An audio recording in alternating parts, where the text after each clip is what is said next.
Most of the boys have gone to the mosque, but there's still a few here left chewing. Like these guys. Like this.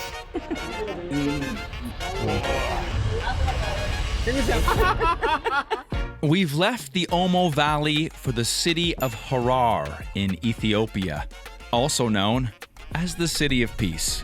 We're here to do two things. One, feeding hyenas the worst way possible, and to try chat.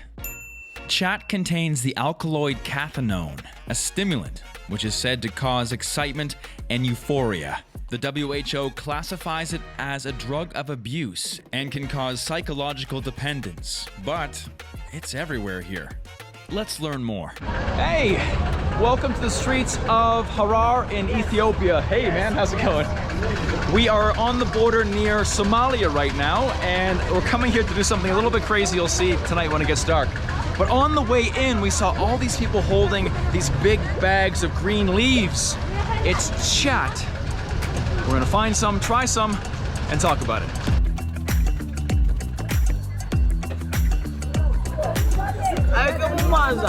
This is it. Yeah. They say it gives you pleasurable excitement. That's what they say. Look at the leaves, they're like very glossy. 500 beer for this handful. Cool, in this view. I'm a second album. 500, right? Thank you. I thought this was like for a week. This is for a day. All right, our local contact said besides the chat, we need to get some peanuts because apparently they go really well together.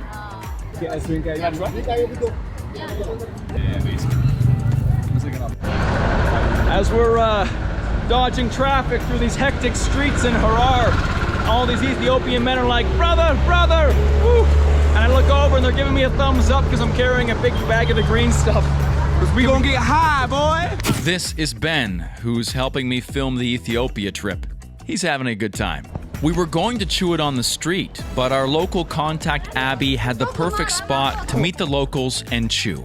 So, we dive into the back alley markets of Harar, where I'm a hit. Excuse me? Yeah. Yes. I just took a little piece. It's really bitter. Oh, tastes almost like a really strong basil or like a dandelion leaf. This wasn't where Abby had in mind, but the locals see my cat and call me in. They've never really seen a white guy with a bag of it before.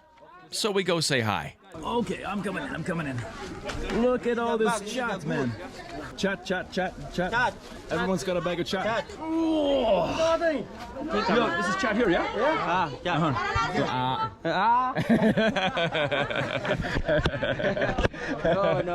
It's literally everywhere. It was one of the most apparent things we saw when we first arrived in the city, was everyone's got a bag. If I'm not careful, I might lose mine before I get to try it. It's a good chat. It's good chat. How do you know? Good chat. This color? Yes. It's good? Yes. Yeah, very good. All right. The peanuts are supposed to cut the really bitter taste. But do I swallow? Yes. I do swallow. Like, all right. There's too many sources. Some say swallow, some say don't. I got some peanuts. Are supposed to cut the bitter taste. I've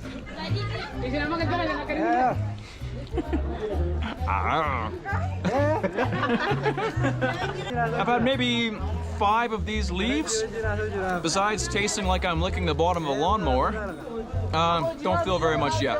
Don't feel. But everyone's very interested in my fresh stack of chat. I broke one of the golden rules of cat. Keep it in the bag and keep it off the ground. Oh, okay.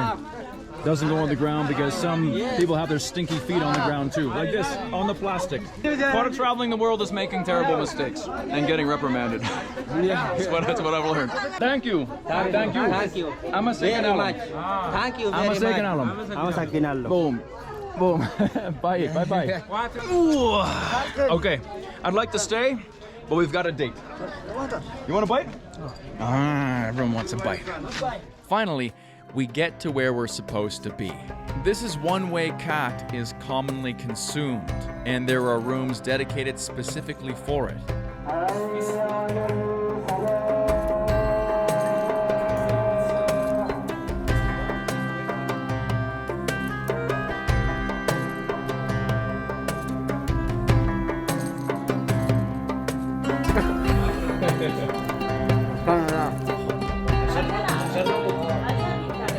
This is a tea made from the coffee husk.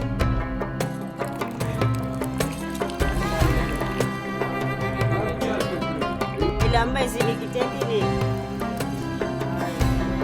Ah. Alam magin.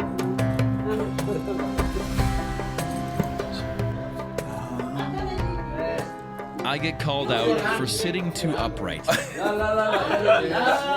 this. Like this. I, obviously, was not relaxed enough to be here. So like this. This is good.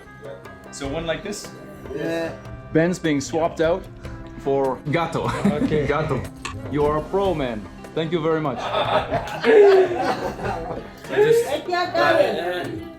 Oh, I get a coffee too. Ah, amazing. I'm a Segunalum. And what's your name, my friend? Mustafa. Sofa? Mustafa. Mustafa. Nice to meet you, Mustafa. So we do coffee. We do double stimulants. We do cat and coffee together. The boys show me how it's done. Okay. And just I've had 4 leaves and my mouth's already like Gandhi's flip. Honestly though, Ethiopian coffee is like pretty much a drug already. Coffee is basically espresso and you always get a triple. You actually pick off a bunch and you roll. Roll and then in. Okay. Oosh. Oh, I'm a second. One of the guys wants to see the camera, so I hand it over. And I might have created Harar's first YouTuber.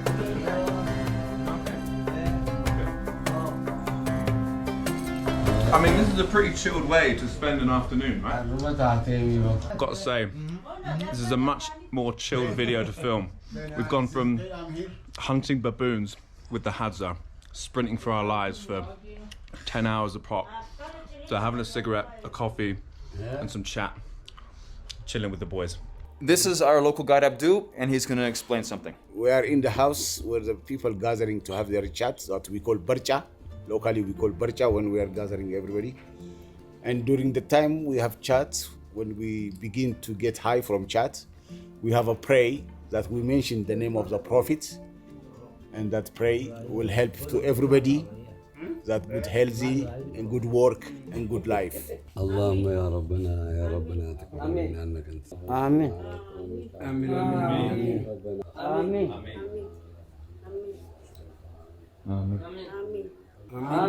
خلق السماوات والارض وختم. حبيبنا محمد وعلى آل محمد صلى الله عليه وسلم تسليما. سيدنا محمد وعلى آل محمد صلى الله عليه وسلم تسليما.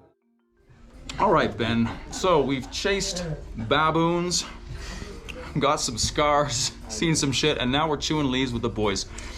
Kat, what's your experience? I mean, it was definitely positive. I enjoyed it. I felt a high. It was at points it was difficult to tell what was the coffee, what was the cigarette, what was the you cigarette, smoke, and also this shit. what was the chat. But I mean, I enjoyed it, and I noticed as soon as I went out in the light, I definitely felt a bit more alert. Positive. I'd like to try about 4 times as much. Wish granted. It's like they're mind readers. So maybe we'll take some back. And try No, pull some more but- out. Yeah. For me, I didn't smoke a cigarette. I'm more of a cigar guy. I did have 2 cups of coffee. That does the job as well. I've probably chewed like a condensed fistful of cat so far. And I gotta say, hold on, hold. There we go. I still got a big load in my cheek here. I gotta say, I feel super awake. Not out of control, I mean, if you have like 9 cups of coffee, I think it feels like your brain's gonna explode. I don't feel jittery. You? I definitely don't understand why it's illegal in America, Canada, UK. It's a controlled substance. Here, it's totally legal, by the way. But around the world, there's many countries that made it illegal. But it's not something you chew and then go punch a dude in the street like alcohol. You don't really get high. I feel happy. It's supposed to be like pleasantly excited. Yeah. Do you feel pleasantly excited? It's a nice natural high with a natural substance. I enjoyed it. Kind of makes me want to kiss you, actually. That makes me pleasurably excited. Maybe it's just a cat. Okay. Shukran. Bye-bye, guys. On our way to Harar, Abby, our local guide, had some insight along the way. There's a problem with Chad because Chad has taken over the good land that's for agriculture because they grown more Chad because it's a cash crop instead of growing fruits. For example, in this region from Dire Dawa all the way to Harar back in the days when we grew up, there was fruits like oranges, mandarins, all kind of stuff. All that stuff has been taken over. In some of the areas in the south, people are growing chat instead of coffee. The north, which has never seen plantation of chat, is growing chat to near the Blue Nile. Well, of course, everybody needs money and it's a cash crop. But at the same token, chat is addictive and it's taken the life of entire generation away because these people, after lunchtime, they sit down and chew just like goats. And it's a waste of time. You know, so it's addictive. It's not good for the environment. It's not good for the society. That's my opinion. A lot of my friends might disagree because they say, hey, people have changed their lives because they have become wealthy. Yes, it's a cash generating crop, but the consequences, what it does to society, is very destructive. Okay, most of the boys have gone to the mosque, but